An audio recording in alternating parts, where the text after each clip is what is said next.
We talked about how sportsmanship has been alive and well this weekend in such tense conditions, but I don't know. This is Russell Ingall and Mark Skaife. We said that it was a very, very fiery situation brewing. I tell you what, it looks to me like Russell's got a bit of a case to answer there. Oh, gee. Well, Skaife would be absolutely livid. He's well up the inside. He hasn't given him a lot of room, but...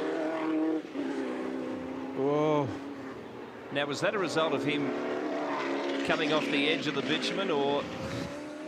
I'm only being the devil's advocate here, but I can tell you this, that Mark Skaife reacted this way. Now, watch this. Look at the Skaife attitude, and look what Ingall does in response. Now, we've seen drivers, we've seen Bob Jane and Alan Moffat, or at least Bob Jane in that instance, come to blows. We've seen Longhurst do it.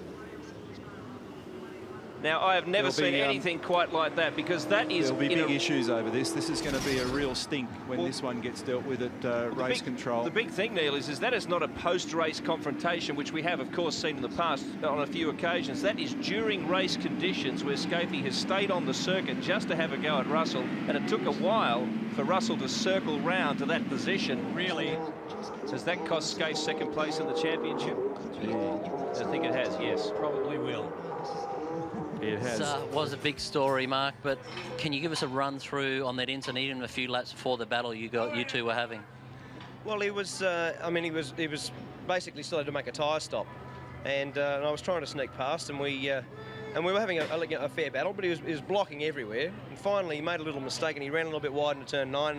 And as we come out together, we were both sort of struggling for traction grip, and the cars moved around a little bit, so they sort of half got together, a little bit of a bump, and then all of a sudden, you know, bang, and turned me around enough in a straight line to fire it straight at the fence, which is just out of order. I mean, it's one of the worst things I've ever been involved with in this game. As far as championship goes, another blow as well. Yeah, I mean, at that stage, we only had to basically then finish up there somewhere to finish second for the year, so, you know, it's cost that. But, I mean, the thing about it is I always, you know, look at it in reverse. If it was in reverse, Darryl, I would have found a way not to fire the bloke around. And although the manufacturer battle and the competition's fantastic and it's rough and it's hard and it's great, I mean, that sort of stuff is just dead set out of order. I mean, I've calmed down a little bit now. I'm back to about 160 heart rate, but I mean, seriously, if that was any other sport, he'd be out for a year. That's the sort of stuff. A lot of people are talking about it when he came out in that next lap and you walked out to the track to show him a gesture. Give us a talk through that. Oh, well, I walked out to give him a character referencing, and then, you know, and he's actually swerved at me. For whatever reason, you decide that that's all right, you know? Just absolutely staggering. And the thing that's really bad is Marcus Ambrose has done a fantastic job this year.